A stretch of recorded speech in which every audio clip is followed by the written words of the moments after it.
नमस्कार, लोकतंत्र देख रहे हैं आप। मैं हूं आपके साथ नेहा दुबे। केजरीवाल सरकार एक बार फिर से बीजेपी के निशाने पर आ गई है। दिल्ली बीजेपी के विधायकों ने राष्ट्रपति द्रौपदी मुर्मू से केजरीवाल सरकार को बर्खास्त करने की मांग की थी। इस संबंध में दिल्ली बीजेपी विधायकों ने राष्ट्रपति द्रौपदी मुर्मू से मुलाकात कर उन्हें ज्ञापन सौंपा। खबर है कि राष्ट्रपति सचिवालय ने इस पर संज्ञान लेते हुए मांग पत्र को गृह मंत्री को भेज दिया, यानी कि गृह मंत्रालय भेज दिया है। अब सवाल यह है कि जब दिल्ली में चुनाव कुछ महीने बाद है तो क्या दिल्ली सरकार को बर्खास्त करना सही सियासी कदम होगा? क्या संवैधानिक तौर पर केजरीवाल सरकार की बर्खास्तगी की पुख्ता ग्राउंड है? क्या महज 7 विधायकों की बात सुनना जायज है?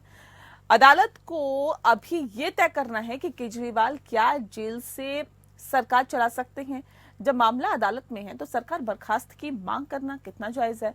कहीं इस कदम से बीजेपी को दिल्ली की नहीं बल्कि पूरे देश में जनता का दंश तो नहीं झेलना पड़ेगा? और इस कदम से विपक्ष और एकजुट नहीं होगा क्या? ये तमाम ऐसे सवाल है जिसका आज जवाब लेने की कोशिश करेंगे। इस रिपोर्ट को देखें।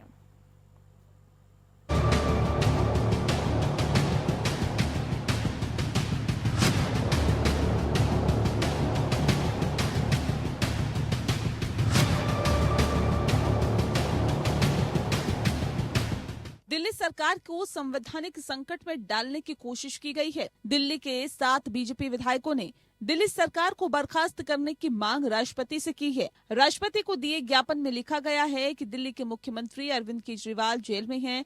ऐसे में सरकार के कामकाज से जुड़े कई काम अटके हुए हैं, फाइल पर साइन नहीं हो पा रहे हैं। ये संवैधानिक संकट है और दिल्ली में राष्ट्रपति शासन लागू करना चाहिए। इसका आम आदमी पार्टी ने पुरजोर विरोध कर इसे साजिश करार दिया है। आतिशी ने कहा है कि बीजेपी का काम है चुनी हुई सरकारों को गिराना। जहां भी बीजेपी जीत नहीं पाती है वहां पर वो विधायकों को खरीद कर पिछले दरवाजे से सरकार बनाने की कोशिश करती है। और हमने उनको एक ज्ञापन सौंपा था और उनको दिल्ली की वस्तुस्थिति के बारे में अवगत कराया था कि किस तरह से दिल्ली में गवर्नेंस पैरालिसिस है, किस तरह से थोड़ी सी बारिश में 50 लोगों की मौत हो गई डूबने से, सड़कों की हालत ख़राब है, ड्रेनेज की हालत ख़राब है, सीवेज पूरी तरह से कोलैप्स है और 5 महीने से दिल्ली का असेंबली का सेशन तक नहीं हुआ, 5 महीने से दिल्ली की कैबिनेट नहीं हुई, मुख्यमंत्री जेल में है, जेल से सरकार चलाने की बात कर रहे हैं, एक फाइल आज तक साइन नहीं की है। आज दिल्ली में अराजकता की स्थिति है, संविधान का खुला उल्लंघन हो रहा है, 6ठे दिल्ली वित्त आयोग का गठन तक नहीं किया गया जिसको 1 अप्रैल 2021 को लागू होना चाहिए था। संवैधानिक संकट है। सीएजी की 11 रिपोर्ट जो सरकार को मिली लेकिन उसको पब्लिक नहीं किया गया, दिल्ली विधानसभा के सदन के पटल पर नहीं रखा गया, उसको छुपा लिया गया। पीएसी में पिछले 10 साल में एक भी ऑडिट पैरे पर कोई संज्ञान नहीं लिया गया और कोई रिकमेंडेशन हाउस को नहीं की गई, यानी कि करप्शन का कंप्लीट साम्राज्य है। भारतीय जनता पार्टी का एक ही काम है, चुनी हुई सरकारों को गिराने का काम। भारतीय जनता पार्टी जहां जहां चुनाव नहीं जीतती, विधायकों की खरीद फरोख्त करने की कोशिश करती है, चोर दरवाजे से सरकार बनाने की कोशिश करती है। दिल्ली में भी उन्होंने किया लेकिन सफल नहीं हो पाए। आम आदमी पार्टी के विधायकों को खरीद नहीं पाए, विधायकों को खरीद के सरकार गिरा नहीं पाए। इसलिए अब उन्होंने अपना दूसरा षड्यंत्र शुरू कर दिया है, दिल्ली की चुनी हुई सरकार को गिराने का षड्यंत्र शुरू कर दिया है। लेकिन मैं भारतीय जनता पार्टी को यह बता दूं कि दिल्ली के लोग सब देख रहे हैं। दिल्ली के लोगों को पता है कि अगर उनके लिए कोई एक आदमी काम करता है, उस आदमी का नाम है अरविंद केजरीवाल। देखो, ऐसा है, आरक्षण को लेके क्या बयान आया है, क्या उन्होंने कहा है, मैंने नहीं सुना। आरक्षण इस देश में वंचित समाज की स्थितियों को देखते हुए लागू किया गया है। समाज में जो लोग हजारों वर्ष से जिनके साथ छुआछूत किया गया, भेदभाव किया गया, आर्थिक और सामाजिक रूप से जो लोग पिछड़े हैं, उनको आरक्षण मिला है। तो आरक्षण बंद करने का, खत्म करने का तो कोई सवाल ही नहीं रहता। आरक्षण तो जारी रहेगा। किस बयान को बीजेपी के लोग कैसे तोड़ मरोड़ के पेश करते हैं वो मैं नहीं जानता। इससे पहले सुप्रीम कोर्ट ने दिल्ली सरकार की जेलों में बंद दोषियों की सजा माफी याचिका पर विचार करने में हो रही देरी पर सुनवाई करते हुए पूछा था कि क्या मुख्यमंत्री अरविंद केजरीवाल पर जेल से आधिकारिक कर्तव्यों का निर्वहन करने पर कोई प्रतिबंध है। ये सवाल अभी अदालत में ही है। बहरहाल शराब नीति से जुड़े मनी लॉन्ड्रिंग केस में जेल जाने के बाद भी अरविंद केजरीवाल ने मुख्यमंत्री के पद से इस्तीफा नहीं दिया था। इसके बाद से वो जेल से ही सरकार चला रहे हैं। हालांकि इस बीच केजरीवाल को पद से हटाने के लिए 2 बार कोर्ट में मामले दायर किए गए हैं, लेकिन केजरीवाल इस्तीफा देने से इनकार कर रहे हैं। गौरतलब है कि अगर दिल्ली में केजरीवाल की सरकार बर्खास्त होती है तो राष्ट्रपति शासन लग सकता है। कुछ महीने बाद दिल्ली में विधानसभा चुनाव भी होने वाले हैं। Bureau report. तो सवाल यही है कि जब दिल्ली में विधानसभा चुनाव होने वाले हैं, महज कुछ ही महीनों का वक्त रह गया है, तो उससे पहले इस खत का, इस पत्र का क्या मतलब है, इस विषय पर तफसील से चर्चा करेंगे और खास मेहमान हमारे साथ मौजूद है, उनसे आपका परिचय करा देते हैं। इस वक्त हमारे साथ प्रदीप सिंह जी है, नेता है बीजेपी के। स्वागत है सर आपका। हमारे साथ मलिक जावेद जी जुड़ गए हैं। मलिक जावेद अंसारी जी प्रवक्ता है कांग्रेस पार्टी के, आपका बहुत स्वागत है। संजय बंसल जी हमारे साथ जुड़ गए हैं, अधिवक्ता है सुप्रीम कोर्ट के, आपका बहुत स्वागत है। इस खास कार्यक्रम की शुरुआत प्रदीप जी आपके साथ ही करते हैं। जो विधायकों ने, भारतीय जनता पार्टी के विधायकों ने पत्र लिखा है, और ये पत्र क्या इसका मतलब है, क्या इस पत्र में लिखा गया है, क्यों आपको ऐसा लगता है कि आम आदमी पार्टी की सरकार जो है वो जेल से नहीं चल पा रही है, या ऐसे बहुत सारी चीजें हैं जिस पर हस्ताक्षर नहीं हो पा रहा है? कहाँ दिक्कतें, कहाँ रुकावट आ रही है कि आपको लगता है कि अब राष्ट्रपति शासन लगा देना चाहिए, क्यों?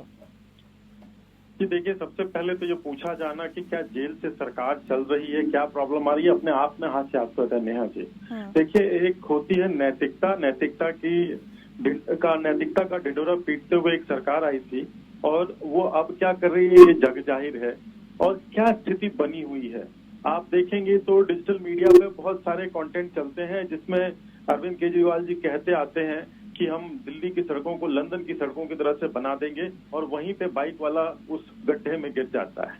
पीडब्ल्यूडी दिल्ली सरकार के पास है, बहुत सी ऐसी एजेंसियां हैं जिनका अधिकार दिल्ली सरकार के पास है, और वो ये काम रख रखाव का कर सकती हैं। सीधे से इनकी गवर्नमेंट एक फेल्योर है। दिल्ली की जनता हो रही है, आत्मसम्मान अपना बचाने के लिए दिल्ली की जनता और अपने भविष्य को ध्यान में रख करके भारतीय जनता पार्टी के विधायकों ने जो मांग की है, कोई गलत मांग नहीं है, एकदम 100% जायज है, और दिल्ली की जनता की यही इस समय आवाज है। बाकी इनके नौटंकी, इनके बोलचाल, इनकी भाषा पे बहस करके हम आपका और अपना समय व्यर्थ नहीं करना चाहेंगे। नहीं, पूरा मामला तो कोर्ट में है ना सर। तो क्या विधायक मांग नहीं कर सकते क्या? नहीं, मांग कर सकते हैं, लेकिन क्या कोर्ट के फैसले का इंतजार नहीं करना चाहिए क्या? नहीं, क्या ये अगर ये कॉन्स्टिट्यूशनल रेमेडी नहीं है क्या? अगर हमारे मांग करना अनैतिक है तो आप प्रश्न पूछिए, मैं उसका उत्तर दूंगा। नहीं, सवाल मैं ये नहीं, मेरा सवाल सीधा ये है कि देखिए, जब अदालत में पूरा मामला है, अदालत को अभी ये तय करना है कि केजरीवाल क्या जेल से सरकार चला सकते हैं या नहीं। तो इसमें थोड़ा बताइए कि क्या जेल क्यों बनाए जाते हैं? जेल में व्यक्ति नहीं, इसमें भारतीय जनता पार्टी के नेता ये तय करेंगे क्या कि जेल से तय मतलब जो सरकार है वो चल सकती है, नहीं चल सकती? तो अदालत का काम है। जब अदालत में मामला है तो थोड़ा सा पेशेंस रखना चाहिए, धैर्य रखना चाहिए या नहीं रखना चाहिए? नेहा जी, इसके पहले कौन सी सरकार जेल से चली है, आप बता दीजिए। नहीं, मेरा सीधा सा सवाल ये है कि अदालत में जब ये फैसला, नहीं, अदालत का जब ये फैसला होगा, ये भारतीय जनता पार्टी के नेता तय करेंगे क्या?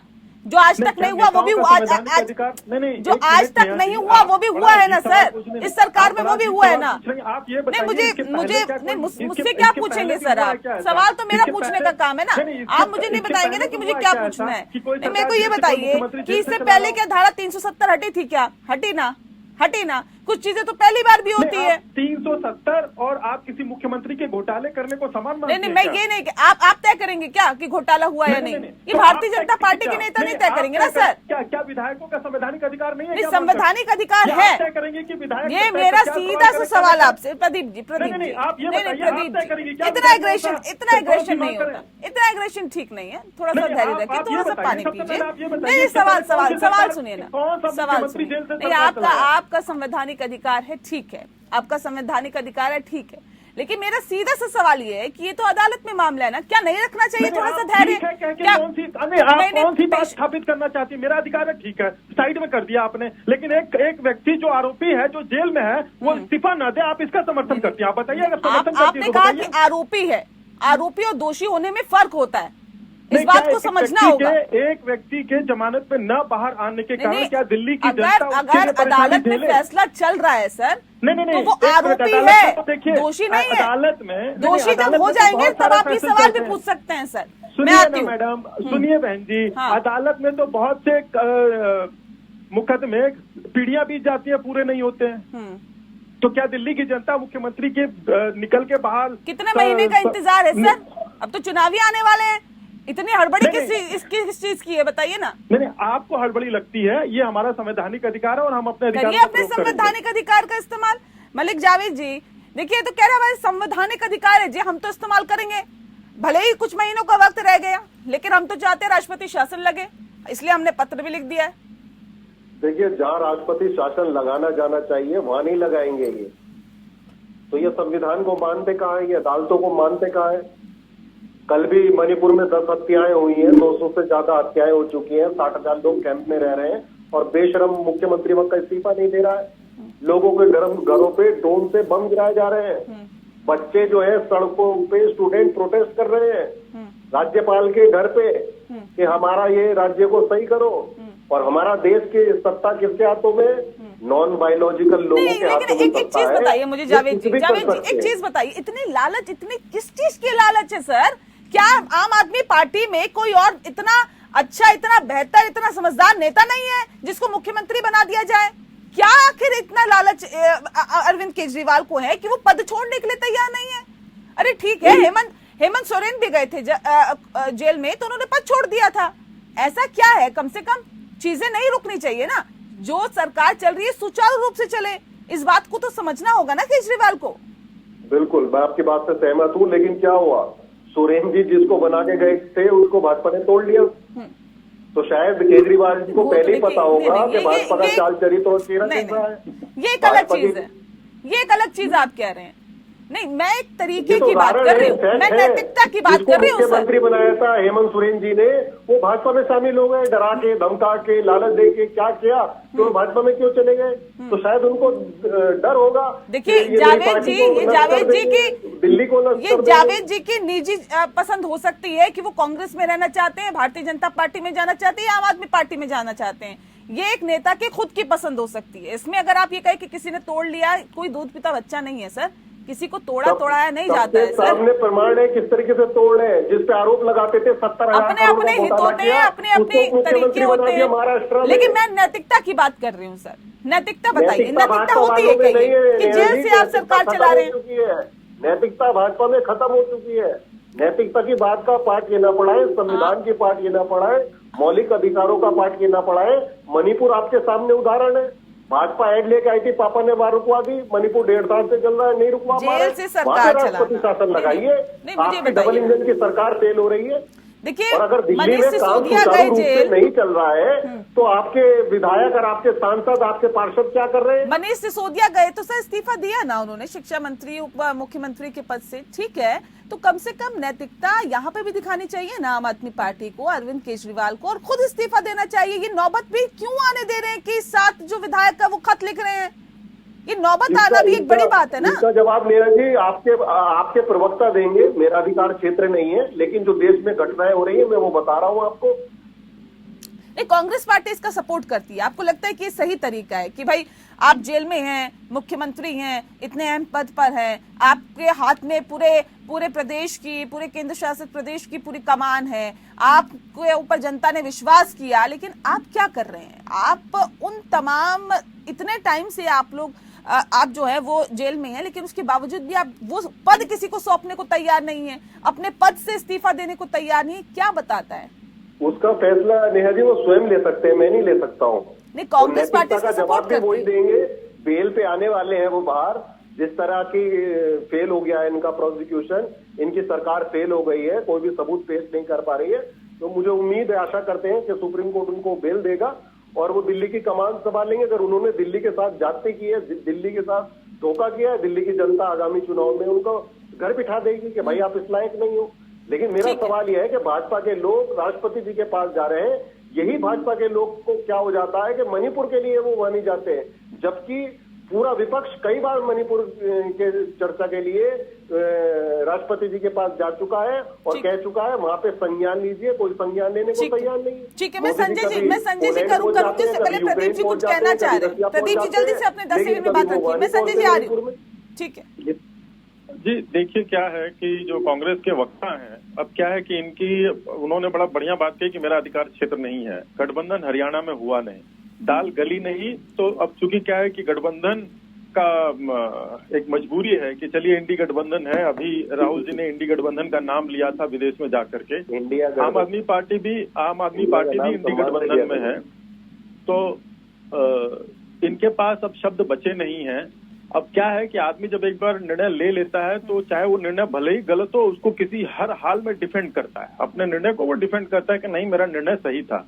तो आम आदमी पार्टी और कांग्रेस पार्टी के अहंकार के कारण से दिल्ली की जनता अब क्यों अपना नुकसान कराए। तो आपने एक बात बोली थोड़ी देर पहले कि चुनाव तो होने वाले हैं, तो इनके पास जो कॉन्स्टिट्यूशनल रेमेडी है उसका ये प्रयोग करें, हमारे पास जो कॉन्स्टिट्यूशनल रेमेडी है हम उसका प्रयोग करेंगे। लेकिन ये बात दिल्ली की जनता के हर व्यक्ति तक, दिल्ली में जनता हर प्रत्येक व्यक्ति तक पहुंचेगी कि मुख्यमंत्री अपने आप को साफ साबित नहीं कर पाए। आखिर इतने पावरफुल व्यक्ति हैं तो कोर्ट क्यों नहीं कन्विंस हो रही है, ये बात भी बताई जानी चाहिए जनता को। न्यायालय पे हम सभी भरोसा करते हैं, वो हमारा एक महत्वपूर्ण अंग है। तो न्यायालय आखिर कन्विंस क्यों नहीं हो रहा है? अगर न्यायालय कन्विंस हो जाता है तो दिल्ली की जनता भी कन्विंस हो जाएगी कि आखिर भाई है परेशानी क्या है। लेकिन अगर इतने महत्वपूर्ण लर्नेड जजेस नहीं इनकी बात से कन्विंस हो रहे हैं, इसका मतलब निश्चित तौर पे है जमानत नहीं मिली है। हम इस बात को दिल्ली की जनता में हर घर हर व्यक्ति तक पहुंचाएं। ठीक है संजय बंसल जी, ये तो पूरा मामला कोर्ट में चल रहा है ना सर, अभी क्या कोर्ट में चल रहा है और क्या स्थिति फिलहाल बनी हुई है इस पूरे मसले पर कि क्या केजरीवाल को मुख्यमंत्री पद पर बने रहना चाहिए, नहीं बने रहना चाहिए, क्या स्थिति है फिलहाल? देखिए नेहा जी, मैं अभी पूरा डिबेट सुन रहा था, दोनों माननीय प्रवक्ताओं की बात मैंने सुनी। पहली टिप्पणी जो मैं करना चाहूंगा, आपने जो मोरालिटी की और पॉलिटिकल विल की जो बात अभी डिस्कशन में आई, वो मैं समझता हूँ कि उसमें चाहे आम आदमी पार्टी हो चाहे बीजेपी हो, कोई बहुत अंतर नहीं है। पॉलिटिकल कन्वीनियंस के हिसाब से जो है सब पोस्चरिंग करते हैं। इलेक्शन जो है वो एक माइंड में रहता है, वोट माइंड में रहती है, तो उसमें तो कोई, मैं एक सिटीजन के नाते, दिल्ली के एक नागरिक के नाते ये बात कह रहा हूँ। तो मैं समझता हूँ कि दोनों ही बात गलत है। उनको जेल में रखा गया है, केस है उनके खिलाफ, कानूनी कार्रवाई हो रही है, तो उनको इस्तीफा देना चाहिए, इसमें तो कोई दवाई नहीं है, मोरालिटी तो कहती है। लेकिन कानून का प्रावधान जहाँ तक सवाल है, कानून में ऐसा कोई बंधन नहीं है। सुप्रीम कोर्ट तक बात हो चुकी है, तो बीजेपी तो बहुत दिनों से कह रही है इस्तीफा दीजिए, लेकिन सुप्रीम कोर्ट तक ने, हाई कोर्ट तक ने ये होल्ड कर दिया कि भी ऐसा कोई प्रावधान नहीं है। जो दिल्ली की क्रिएशन जो है वो एक स्पेशल एनेक्टमेंट से हुई है। जैसा आप जानते हैं 1991 तक ये एक केंद्र शासित प्रदेश था। उसके बाद जो है इसका एक स्पेशल स्टेटस है। हिंदुस्तान में और कोई भी जो स्टेट है, जो टेरिटरी है, इस तरीके से गवर्न नहीं होती है। तो मैं दूसरे पार्ट पे अगर आऊँ आपके सवाल के कि क्या कानूनी कार्रवाई हो रही है और क्या ये डिमांड से रिलेशन में क्या हो सकता है, तो 239A प्रोविजन में जो कॉम्पोजिशन में जो बनाया गया दिल्ली की एनसीटी ऑफ दिल्ली को, जिसमें कि कुछ अधिकार जो है वो दिल्ली सरकार के पास है जो चुने हुए नुमाइंदे हैं, और मैक्सिमम जो मेजर जो पावर्स हैं वो लेफ्टिनेंट गवर्नर के पास है, जो कि केंद्र सरकार के अधीन और राष्ट्रपति के अधीन काम करते हैं। उसके बाद जो बेसिकली जो स्ट्रक्चर है पावर का, उसके लेके बहुत सारे डिबेट हो चुके हैं, किसकी कितनी पावर है, किस तरीके से पावर एक्सरसाइज करनी है। वो सुप्रीम कोर्ट में 2-2, 3-3 बार मुकदमे आ चुके हैं। अल्टीमेटली जब सुप्रीम कोर्ट की जजमेंट आई तो केंद्र सरकार एक नई कानून लेके आ गई, जिसमें वो पावर जो है ट्रांसफर पोस्टिंग की पावर वो वापस से उन्होंने एलजी को सौंप दी। तो for all intent and purposes पूरी सरकार जो है दिल्ली की वो केंद्र के अधीन ही चलती है, राष्ट्रपति के अधीन ही चलती है, पहली बात। अब जो है दूसरा काम है कि लेजिस्लेटिव असेंबली है। यहाँ पर लेजिस्लेटिव असेंबली का काम सिर्फ कानून बनाने भर सकता है। तो वो ये जो नॉर्मल, जैसे हम राष्ट्रपति शासन की बात करते हैं, एक साधारण राष्ट्रपति शासन जो दूसरे राज्यों में लगता है, उसका प्रोसेस बिल्कुल अलग है, जो कि दिल्ली में सरकार को बर्खास्त करने का प्रोविजन बिल्कुल अलग है। वो 356 में नहीं हो सकता, आर्टिकल 356 में। तो आज जो जाते मिले हैं या जो एक मुहिम चल रही है बीजेपी की तरफ से कि डिमांड की गई है कि राष्ट्रपति शासन लगाया जाए, उसका प्रोविजन है 239A(b). उस प्रोविजन में बेसिकली जो असेंबली है उसको सस्पेंड कर देंगे, गवर्नमेंट जो है घर बैठ जाएगी। आज भी जो है कौन सा कितना काम कर रहे हैं, कितना जो है सरकार का कामकाज हो रहा है, हमें भी मालूम है, आपको भी मालूम है, दिल्ली की जनता को भी मालूम है। तो इसीलिए ये जो है एक पॉलिटिकल हवा खड़ा किया जा रहा है। केजरीवाल जी के जेल में रहते, जेल के बाहर रहते, कोई फर्क नहीं पड़ने वाला। अल्टीमेटली जब सरकार अगर बर्खास्त भी हो जाएगी तो डिसाइड तो दिल्ली की जनता करेगी ना।